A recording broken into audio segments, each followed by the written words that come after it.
Hello, everybody out there in sort of still quarantine land. My name is Jordan Person. I am a nurse and a massage therapist and a business owner in Denver, Colorado. And I am a contributing writer for Grassroots America magazine. That's why we are here today. We are here I'm here on behalf of Grassroots America magazine. And I will be talking to Artway Jr. I also want to say thank you to Nugtopia for putting this broadcast together. Today is 7/10, everybody. And for all of the people in the oil community, the 7/10 Society out there, happy holidays. We did a little interview with you guys for 420 with Dr. Jackie Salm. And today we're going to do two. I'll be back later with Rob. But you can check out this month's issue of Graham online at getgrahamnow.com. And you'll see an amazing article that I wrote about Artway. And we're going to talk to him a little bit now. Before that happens, I just want to say real quick, 7/10, for those of you listening that might not be aware, 7/10, spells oil upside down. That's why the holiday is celebrated today on July 10th, because it's 7/10, Oil Day. Okay, now that we have that information out of the way, Art, how are you today? I am good. Hello to you and everybody who can see me and who I can't see. Hi to everybody. Thank you so much for taking time out of your day today to participate in this event with us. Not a problem. Thank you for having me. Absolutely. So as a cannabis consumer, have you been taking any dabs today, or have you been consuming flower? Yeah, I'm old school with it, so I'm still rolling joints. That's the best high for me. I have to be. I got my flower right here. Yeah, I'm a flower girl myself. I do love dabs on occasion, but flower is definitely my primary source of consumption as well. What's your favorite strain or cultivar? Oh, I don't even have one. Yeah, I mean, it's like I roll with what I get. I'm still acting like it's prohibition. It's like I'm not getting too deep into it. You know what I mean? I switch around. Yeah, I seem to like the high CBD stuff. I'm pretty lightweight too. Okay. So, I haven't got into it to the point where I have a favorite. Smells good, tastes good. I'm good. What smell do you like? Because typically it's the terpene profile you're looking for anyways. So do you like it fruity, or do you like it gassy or cheesy? Probably fruity. That and pungent. Seems to work best for me. Absolutely.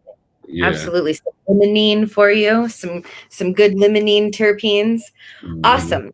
Well, the reason we are talking to Art today is because Art has been a part of police accountability for the last 15 years. Right. And right now in our nation, we have the largest civil rights movement taking place that's ever happened.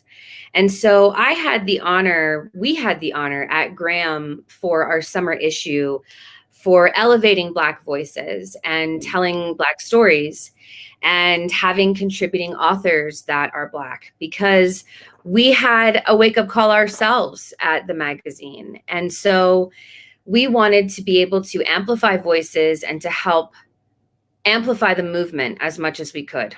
And so I got to sit down with Art, and it was a fascinating interview, I might add. Art, tell me a little bit about tell us where you went to school, and then tell us what job first led you into police accountability.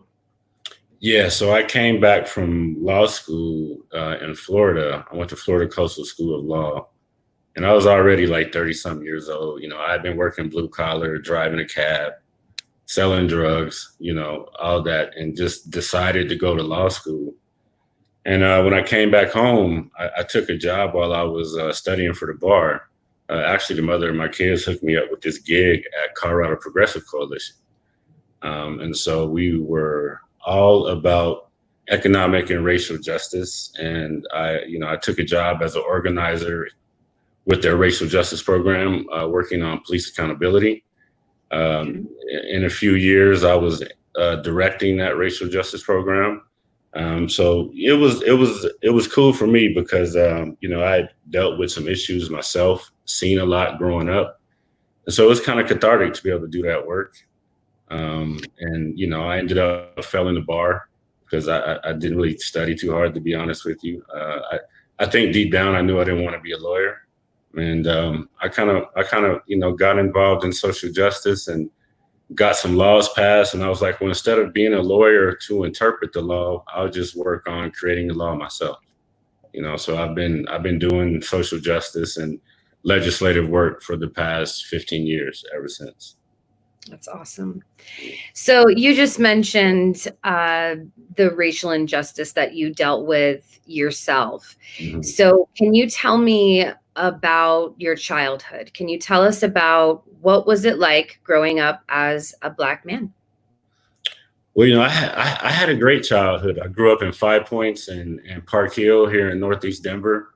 I was the type of kid that I leave the house at 8:30 in the morning and wouldn't come back until the street lights came on.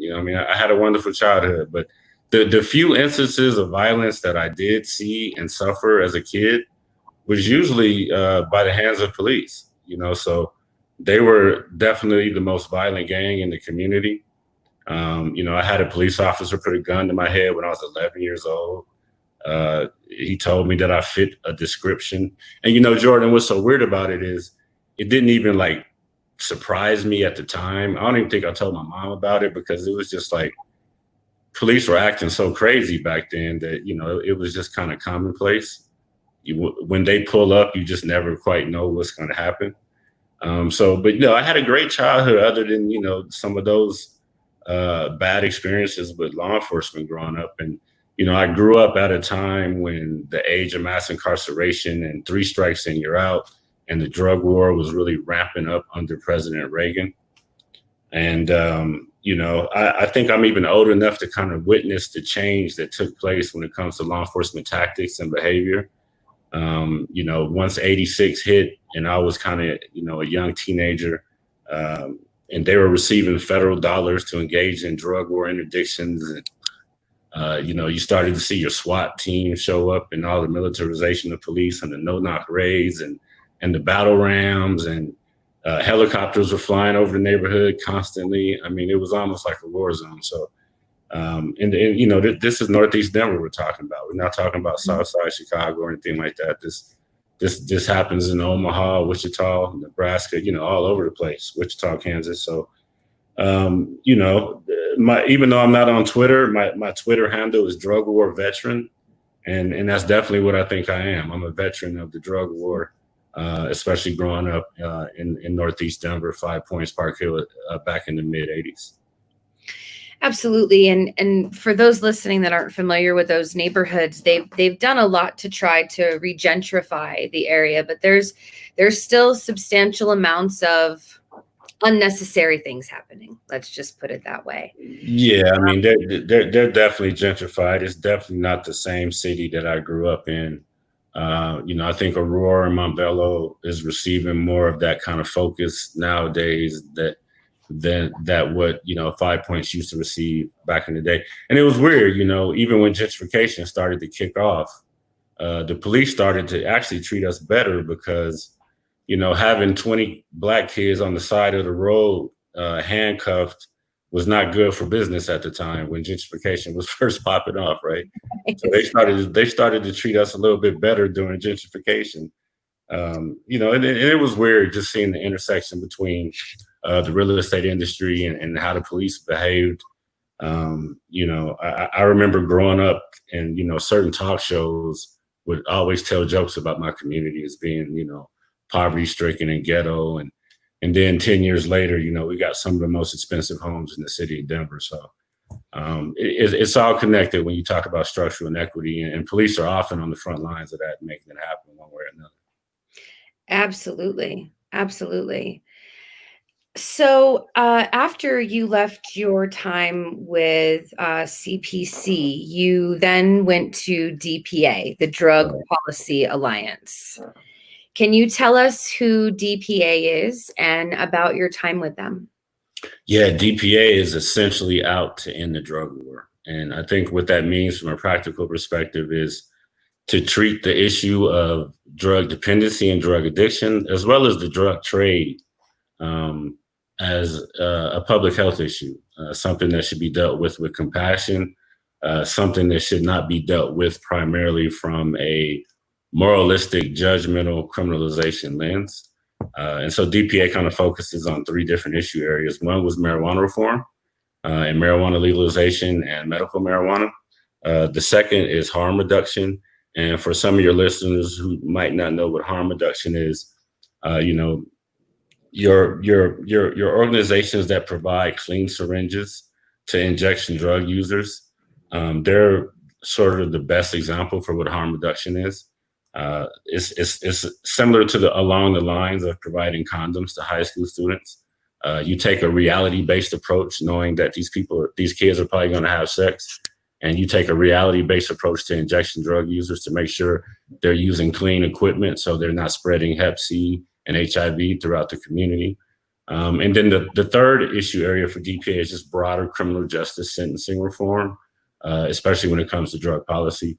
So DPA was really instrumental in its early years in essentially ending 3 strikes and you're out type policies when it comes to drugs, and making sure that nonviolent drug offenders weren't doing more time than some of the rapists and people who are out there really committing assault and murder and so forth. So yeah, DPA is a great organization, and I rode with them. They actually shut down their Colorado office last May. But I was there from the beginning in Colorado, so from 2011 to 2019, and they did great for me and my family. They turned me into a professional in many ways. What did you do for them when you ran the Colorado office? Did you work in policy at the state level? Absolutely. I mean, the first thing, they decided to open up in Colorado as opposed to a few other places because marijuana legalization had a good shot here. So a lot of my work in the first 2 years was on the Amendment 64 campaign, really trying to place that issue within the broader criminal justice reform umbrella, racial justice issue. I think Prop 19 in California, I believe it was in 2009 or 2010, really kind of was the beginning of marijuana legalization becoming more about criminal justice reform and racial justice, as opposed to just people talking about how great the plant was, which of course it was. But I think the early legalization efforts really did a good job in trying to take marijuana from the toolbox of law enforcement because they were using it in a foul way, right? Mm-hmm. And so then I worked with the Harm Reduction Action Center, local syringe exchange provider. They provide harm reduction services for your injection drug users for the most part. And then of course, we passed laws like 911 Good Samaritan legislation, naloxone distribution. If you don't know, and for your people, naloxone reverses any type of opiate-based overdose. So a lot of my first early years was marijuana legalization and really getting involved in that harm reduction space, because that's where I was really lacking. That's where my education was needed the most. And so it's building relationships with public health organizations, harm reduction, it's bringing them two together, all under the dome. We were working to protect the rights of women who use marijuana, whether pregnant or not, parental rights in regards to marijuana. So it was the whole kit and caboodle. And one of my last things that I was proud of was we created law enforcement assisted diversion in 4 jurisdictions in Colorado. And the funding for that comes from marijuana tax revenue. So when people say they support marijuana legalization because they want the tax to go to good things, law enforcement assisted diversion is basically a pre-book and diversion program where police are on the front lines to provide wraparound services as opposed to arresting people and giving them jail-based services. So, it's diversion before you even get arrested. It really kind of changes the culture of law enforcement and changes their rules of engagement on the streets and brings them into the broader drug policy harm reduction community, as opposed to being just soldiers for mass incarceration. Right. And you struck something in me just now in talking about harm reduction. It really ties into defund the police. They really kind of having that education platform to teach people how to use safely and use properly if they're going to use cleanly. And that was something you taught me, even as a nurse and as a medical professional. When I first heard about clean needle clinics, I was like, no, absolutely not. Well, Right. then why is it okay for me to go buy weed legally? Right. If one drug is legal, then we should work on making all of them legal or all of them accessible. And so back to defunding the police.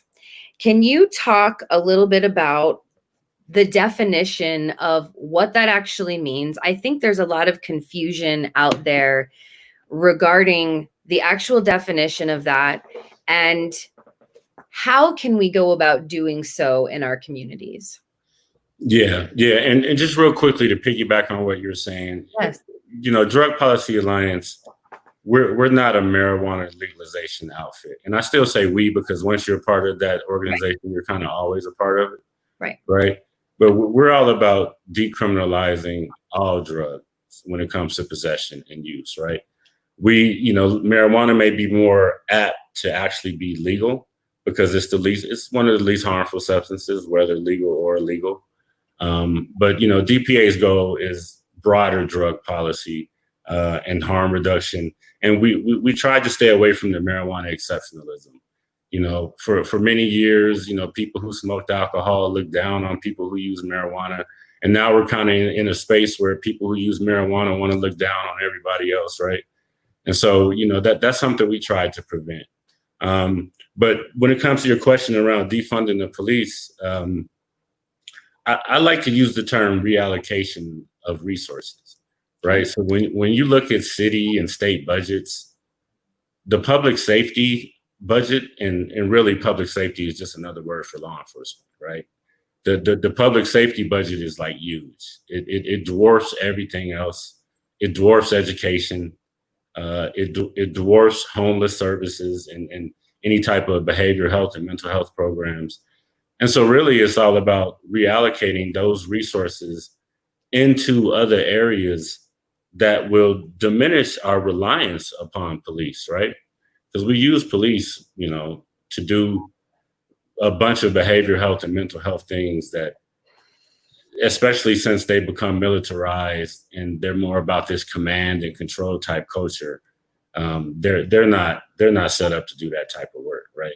So when you talk about defund or disband the police, you're talking about looking at their budget and basically taking some money away from them and putting it somewhere else that will hopefully not require you to depend on the police as much as you do in the future. So it's taking away some money for some of their expensive military toys and putting that into drug treatment and so on and so forth, putting that into services for the homeless. Is really just streamlining the budget for police. And in the process, you're re-envisioning what the police are there to do. And in the process, hopefully you're getting rid of some of the policies that essentially allow them to kill people with impunity. So it's a way to just go back to the drawing table and kind of start over and hit the reset button through budget advocacy, essentially. And is that something that if people out there that are listening right now are activists, or whether that's keyboard activism and you like to write letters to your senators or your city council, is it better for people to start at a local level or at a state level, or are they supposed to be trying to write to our president? How do people engage in this conversation right now? Like, where's the best place to start?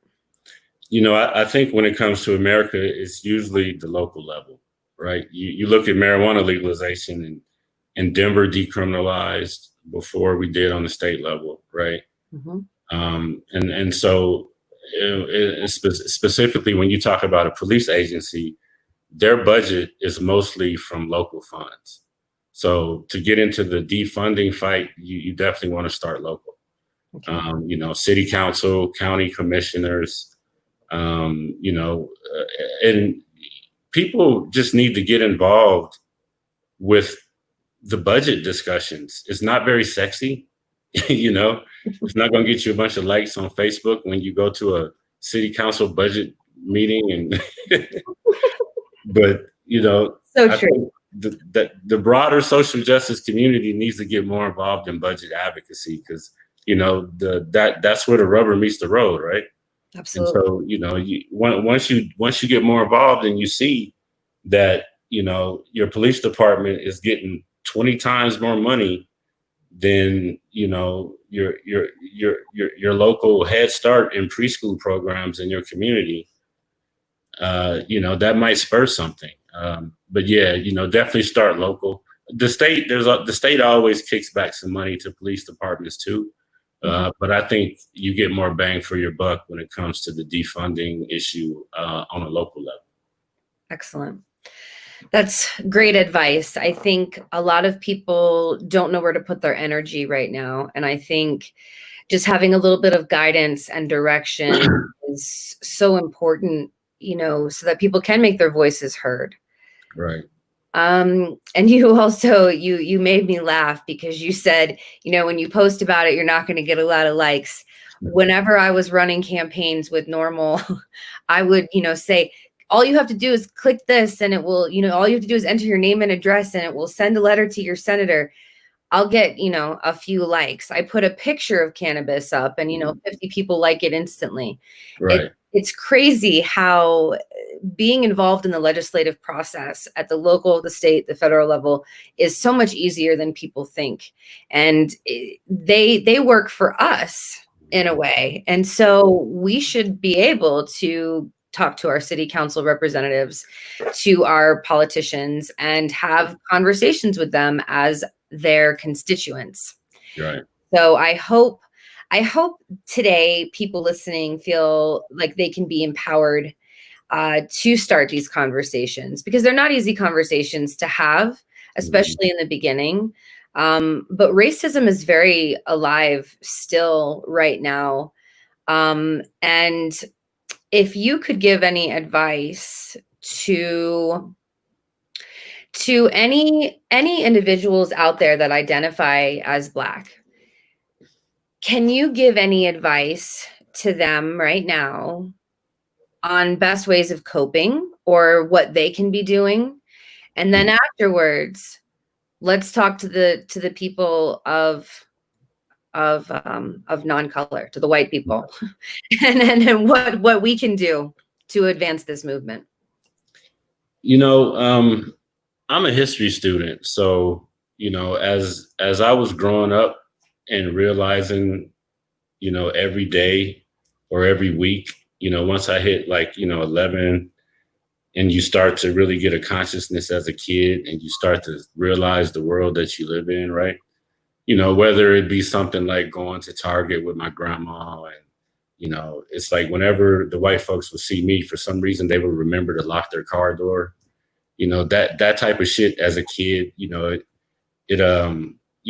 start to recognize it. And so what helped me as a Black person is really looking throughout history and putting everything in a broader context. I don't think it's helpful to try to just look at where we are now and say, oh, everything's fucked up, or, half of the white people out there are fucked up. I think you need to look at the history, and, just within America, the situation for indigenous people and Black people goes back 4 centuries. But you can even look at the last millennium and see that, sub-Saharan Black Africans have gone through some shit in their own continent, right? So to me, I just feel better when I put everything in a broader context. It just really puts the right focus on where I'm at currently and where I think we need to go. And I think for white people, y'all just need to have a reckoning about European imperialism. You have to know where you come from. Europeans aren't the first imperialists. They won't be the last, but they're the most recent. And in many ways, they were the most successful because we invented the gun during their time of imperialism. And, I think white people just need to recognize, that European imperialism is really where we are right now. It's, America as a colony of the British, came from that history. And, and just know that history and know that it's ugly and face it. As a kid, I used to like to lift up rocks and look at all the little insects underneath. Y'all need to lift up that Euro imperialism rock and look at all the fucked up shit underneath. But, overall, what I say to everybody is we're all human. We all mostly respond to love better than anything else. I think things are getting better. Things will continue to get better. I got a lot of love for all people. I recognize structural inequity and systemic racism. But, personal prejudice, I wipe that off my shoulder usually. I don't let that bother me. So I try to say that to Black and brown folks. I mean, with COVID going on right now, there's a whole bunch of microaggressions, people putting on masks when they see me. It's like, oh, okay. So, you think I got COVID more than anybody else, you know what I mean? Because, I guess Black people in certain parts of the country, not really in Colorado, have COVID more, but, as a person of color, you really got to learn to blow shit off. And I think having that broader context, looking at things from a decade, century, eon, millennia type perspective, I think can help people of color. And for white people, I think they just need to stop running and stop sugarcoating their recent history. You traveled around the world and did a lot of rape, pillage, and murder. Used the Bible to do it. Arabs did the same thing with Islam. I'm pretty sure at one point there was a bunch of Black Africans, doing the same thing. Then that history is forgotten. You know what I mean? So I guess the whole thing is put it all in the context, take a global view, and let's work on climate change. That's fantastic advice on all levels. Right. So I know that you started a consulting firm of your own, right? What is that called? Equitable Consulting. That's because I got involved in the cannabis equity fight. Okay. And, I just kind of parlayed that into my own consulting firm with the idea of working on equity within cannabis and hemp for the most part. Okay. Like with farmers, with owners of dispensaries, with all of it? All of the above. But right now, I'm just trying to prevent bans and prohibitions of flavored tobacco products. Okay. And so that's definitely paying the bills. Because as a drug policy reformer, I'm not gonna stigmatize tobacco and alcohol, even though they are more hazardous than all illicit substance combined. I'm still representing the tobacco user in a way as I work with the tobacco industry to prevent these bans and prohibitions, because I think they're just going to make it worse. Right. If we ban all flavored vape products tomorrow, we're just opening up the illicit market, and people are going to get a secondary and sub product, and it's going to be a problem. So. Right now, my only client with Equitable Consulting is the tobacco industry. Mm-hmm. But, I'm confident that I'll be able to actually get more involved in that equity fight. As the name of the company says, here soon. Still working with the Marijuana Enforcement Division for rulemaking for House Bill 1424, the most recent equity piece. Okay. As well as the accelerator program. So I'm still involved in the equity fight, just not with DPA. Okay. And we just passed a piece of legislation here in Colorado, SB 217. And I know that you went and provided some public testimony for that, and you were kind of behind the scenes. Can you talk a little bit about that legislation and why something like that would be beneficial for the nation to adopt? Well, from what I remember, the legislation has various parts. It really limits qualified immunity to the point where if officers act up, they're going to be on the hook out of their own pocket for at least $30,000 to $50,000 or something like that. Mhm. It bans chokeholds nationwide, statewide, Mhm. and it creates a statewide duty to act. So, ideally, with what you saw with George Floyd, under this new law, the other officers would have a duty to stop that before Floyd's constitutional rights were violated to the point where he was essentially murdered. So it's all solid, good policy. I support it. It's all long overdue. I testified and told my story about growing up as a kid and the violence that I suffered at the hands of police. But when you pass legislation, you really have to be ready to implement it properly. And so hopefully that is what has to go down and what will go down moving forward. I think we have a pretty good attorney general right now in Colorado. So I think this is probably going to be high on his list for implementation and watchdogging. But all the law and policy in the world does not really change culture immediately. And we are having a cultural problem with police more so than a problem of law and policy.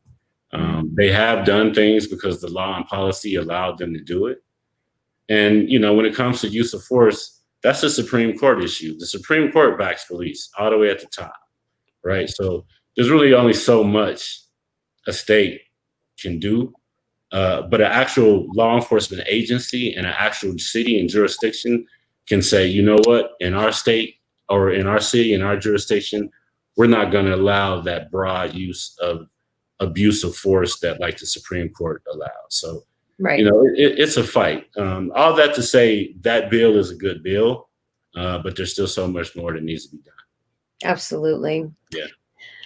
Well, I think we are about at our time. I will ask, we can't see you guys out there, so we don't know if anyone has any questions.